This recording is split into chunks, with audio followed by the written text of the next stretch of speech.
उत्तर प्रदेश में लगातार कोरोना का संक्रमण बढ़ रहा है, केसेस भी लगातार बढ़ रहे हैं, लेकिन जिस तरीके के आंकड़े सामने आ रहे हैं उसमें लगातार लोगों को कहना है कि टेस्ट कम किए जा रहे हैं, लोग जागरूक ज्यादा हो रहे हैं और जिसकी वजह से लगातार नंबर अब कम हो रहे हैं।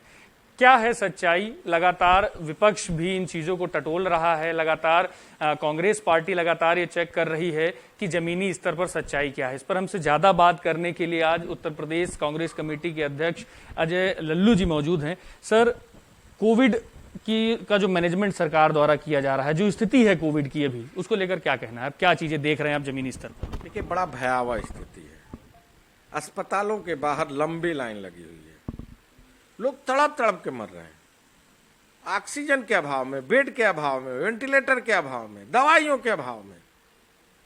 आप सीएससी पीएससी पर चले जाइए, जनपद के अस्पतालों पर चले जाइए, कोई ऐसा सीएससी पीएससी नहीं है जहां आरटीपीसीआर हो रही हो, वो 7 दिन 8 दिन के पहले किसी का रिपोर्ट आ रहा हो। रिपोर्ट आने के बाद अगर कोई व्यक्ति कोविड पॉजिटिव है तो जो उसके साथ रहने वाले लोग हैं, जो कॉन्ट्रैक्ट ट्रेसिंग होनी चाहिए, उसके ऊपर सरकार का कोई काम नहीं है। गांवों में डबल निमोनिया कहा जा रहा है इस समय। पहले टाइफाइड हो रहा है, टाइफाइड होने के बाद लोगों का लंग्स खराब हो रहा है, और लंग्स खराब होने के बाद ऑक्सीजन लेवल इतना तेजी से गिर रहा है कि जब आप लेकर जाते हैं एकाएक उस आदमी को, अपना उसका प्राण खत्म हो जाता है। शमशानों में जाइए, लंबी लाइन लगी हुई है। सरकार केवल भाषणबाजी में लगी, हेडिंग मैनेजमेंट में लगी है। मुख्यमंत्री ने सदन में बोला था पिछली बार कि हमने 1.5 लाख बेड का इंतजाम किया है। मैं पूछना चाहता हूं मुख्यमंत्री से, कहां है बेड, कहां है दवाई, कहां है ऑक्सीजन, कहां है वेंटिलेटर? कोई इंतजाम नहीं किए। विशेषज्ञ कहते रह गए, डॉक्टर राय देते रह गए कि कहीं ना कहीं हम सब लोगों को इसका इंतजाम करना चाहिए, सेकेंड वेव बहुत खराब स्थिति में आ रहा है। लेकिन सरकार ने उस पर ध्यान नहीं दिया। जो इंतजाम प्रॉपर वे में, बड़े बेडों का, ज्यादा से ज्यादा बेडों का इस्तेमाल, ज्यादा से ज्यादा बेडों को बनाने का काम, ज्यादा से ज्यादा वेंटिलेटर, ज्यादा से ज्यादा ऑक्सीजन के सिलेंडर उपलब्ध, उस पर कोई काम नहीं किया। ऑक्सीजन जहां रिपलिंग होती है, जाइए देखिए कितनी बड़ी लंबी लाइन लगी हुई है। पिछले समय मुख्यमंत्री ने कोविड केयर फंड बनाया, 412 करोड़ रुपए जमा हुए, 160 करोड़ की दवाइयां आई, 81 करोड़ रुपए उन्होंने मजदूरों में बांटा। बाकी पैसे का क्या हुआ? इसका जवाब देंगे मुख्यमंत्री जी? कल वो बोल रहे थे कि हम ऑक्सीजन के 300 नए प्लांट लगाएंगे। आप पिछले समय तो वेंटिलेटर खरीद के ला रहे थे। आज वो अस्पतालों में वेंटिलेटर होने चाहिए, 1 साल हो गए। कैसे विश्वास कर ले उत्तर प्रदेश की जनता? अभी भी फोटोशॉप में लगे हुए हैं, निकले हैं, रोज अस्पतालों में जा रहे हैं, फोटो खिंचवा रहे हैं, चले आ रहे हैं। लोग तड़प के मर रहे हैं, उनको यह दिखाई नहीं दे रहा। लखनऊ के अस्पतालों में, अस्पतालों के बाहर सरकार तो कह रही कहीं कुछ कम नहीं है, ये सिर्फ प्रोपोगंडा बनाया जा रहा है और सिर्फ कहानी बनाई जा रही है। और खुद मुख्यमंत्री जी भी आए थे, उन्होंने साफ तौर पर ये बात कही, सरकार के द्वारा भी ये बात कई बार कही जा चुकी, कहीं पर कोई कमी नहीं है और कहीं पर भी कोई दिक्कत नहीं है और हर चीज़ पूरी की जा रही है। लगातार अलग अलग जगहों से, बोकारो से, रांची से, जमशेदपुर से ऑक्सीजन भी आ रही है और सब जगह सप्लाई की जा रही है। अगर ऑक्सीजन इतने बड़े पैमाने पर सरकार के पास उपलब्ध है, वेंटिलेटर उपलब्ध है, बेड उपलब्ध है, तो हाईकोर्ट क्यों डांट रहा है सरकार को? कल हाईकोर्ट ने इनकी सच्चाई को जानने के लिए अपने सामने जिस अस्पताल में इन्होंने बेड खाली करने की बात की थी, फोन मिलाया। सच्चाई तो खुल गई, कल ही खुल गई। फिर डांटा इस सरकार को, सुप्रीम कोर्ट डांट रही है। रेमडेसिविर इंजेक्शन 6 गुने अधिक दामों में, एसटीएफ ने 3 बार रिपोर्ट किया, जांच की, लोगों को पकड़ा। सच्चाई तो सामने है।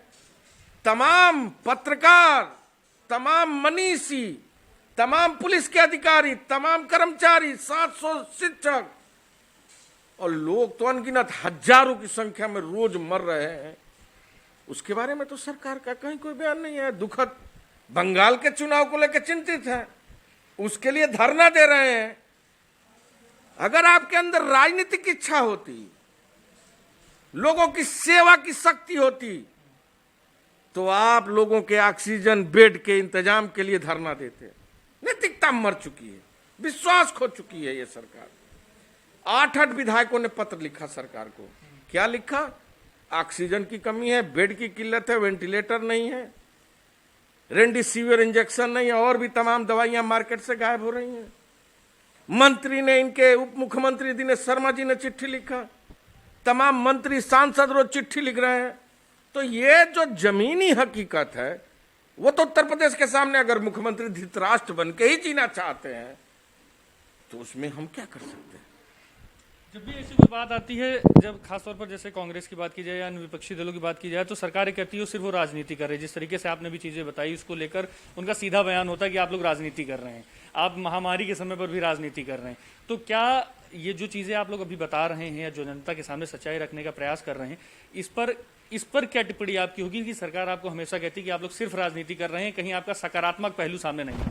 देखिए, सरकार ये डरी हुई सरकार है, सच्चाई को देखना नहीं चाहती। हम विपक्ष के लोग हैं, हमारा काम है सरकार को आईना दिखाना। अगर सरकार यह कहती है राजनीति की बात, हाँ हम राजनीति करते हैं, राजनीतिक पार्टी हैं हम, लेकिन आदरणीय राहुल गांधी जी के नेतृत्व में, प्रियंका गांधी के नेतृत्व में आज कांग्रेस पार्टी ही है कि यूपी हेल्प डेस्क बना रखी है। हमारे पास साधन संसाधन सीमित हैं, फिर भी हम oxygen concentrator, cylinder, blood plasma लोगों से अपील कर, निवेदन कर एकत्रित कर रहे हैं। जगह जगह जो जिम्मेदार हैं उनको भोजन की व्यवस्था करना, जो लोग ऑक्सीजन की लंबी लाइनों में लगे उनको बिस्किट पानी पहुंचाना, पूरे जनपद के जगह जगह को सैनिटाइज करने की व्यवस्था करना। हमारे सारे कार्यकर्ता लगे इलाहाबाद में, झांसी में, कानपुर में, आगरा में, मथुरा में, गाजियाबाद में, नोएडा में, दिल्ली में। आपने देखा पिछले समय हमारे कांग्रेस के साथियों ने न्यूजीलैंड और फिलीपींस को भी गैस पहुंचाया। तो ये हमारे सकारात्मक काम का परिणाम है। मुख्यमंत्री का शहर गोरखपुर है, जाके आप देख लीजिए अस्पतालों का हाल। अगर एक बेड हो तो बता दीजिए, मैं तो अभी एक साथी को भर्ती करानी है, नहीं है बेड, वेंटिलेटर पर है पूरी स्वास्थ्य व्यवस्था। तो सरकार के दावे केवल हेडिंग मैनेजमेंट के लिए है, ब्रांडिंग के लिए है, दिखावे के लिए है, फोटोशॉप के लिए बची है। उत्तर प्रदेश की जनता के जान जीवन से इस सरकार को और मुख्यमंत्री योगी आदित्यनाथ को कोई लेना देना नहीं। इसी कोविड काल के बीच में एक बड़ा चुनाव अभी हुआ है उत्तर प्रदेश में, जो लिटमस टेस्ट की तरह माना जा रहा था 2022 के लिए, कि 2022 की एक छाप पूरी इस चुनाव में देखने को मिलेगी। पंचायत चुनाव में कहां पर आंक रहे हैं आप लोग? अपना चुनाव के रिजल्ट आ चुके हैं, आप लोग भी लगभग 270 सीटें, जो जिसमें प्रथम पायदान पर हैं, लगभग 500 से ज्यादा सीटें आपकी आई हैं, जिसमें आप सेकंड पोजीशन पर हैं।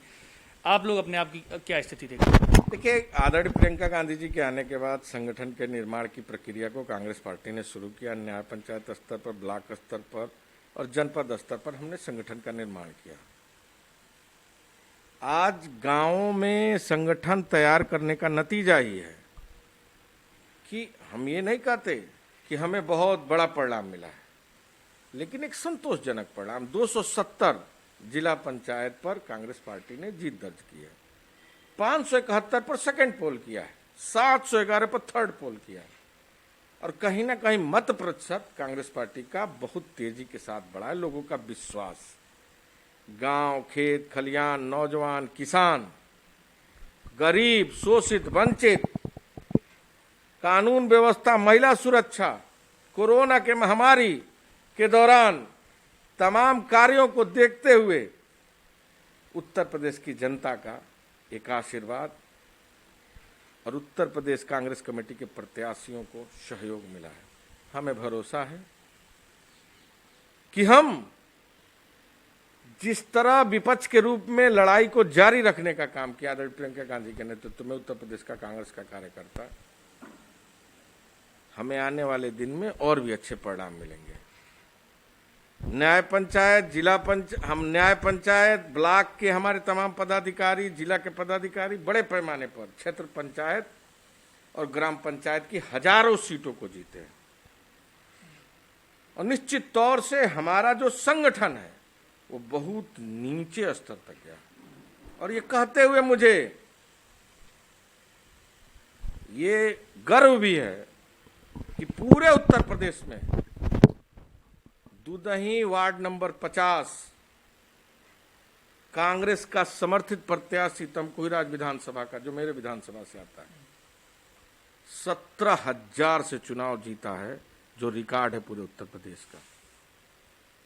तो उत्तर प्रदेश की जनता का आशीर्वाद कांग्रेस के साथ है और आने वाले दिन में और अच्छा करेंगे। भारतीय जनता पार्टी और समाजवादी पार्टी का जो लिस्ट आप देख रहे हैं, आप उनकी जारी की हुई सूची निकाल लीजिए और जीते हुए लोगों का आप इलेक्शन के वेबसाइट से लिस्ट निकाल लीजिए और टैली कर लीजिए। वास्तविक चीजें स्पष्ट हो जाएंगी कि ये कितनी सच्चाई इनके जीत की और कितनी सच्चाई क्या यही था। सरकार को किस तरीके से देखते हैं? भारतीय जनता पार्टी की परफॉर्मेंस पर आपका क्या कहना है पंचायत चुनाव? देखिए, ये सरकार फेल हो चुकी है हर मोर्चे पर। किसान आत्महत्या कर रहा है, नौजवान बेरोजगारी का दंश झेल रहा है, कर्मचारी परेशान है, महिला सुरक्षा नहीं, कानून व्यवस्था फेल हो चुकी है। कोरोना महामारी में इलाज के अभाव में लोग दम तोड़ रहे हैं। ऑक्सीजन आज के इस युग में नहीं है, ये अपने आप में चिंता का विषय है और ये सरकार पूरी तरह फेल हो चुकी है। उत्तर प्रदेश से भाजपा का जाना तय है, कांग्रेस आने वाली है। ये कहा जा रहा है लगातार कि पंचायत चुनाव जो हो रहे हैं ये कोरोना काल के बीच में ना कराए जाए, इनको पोस्टपोन कर दिया जाए।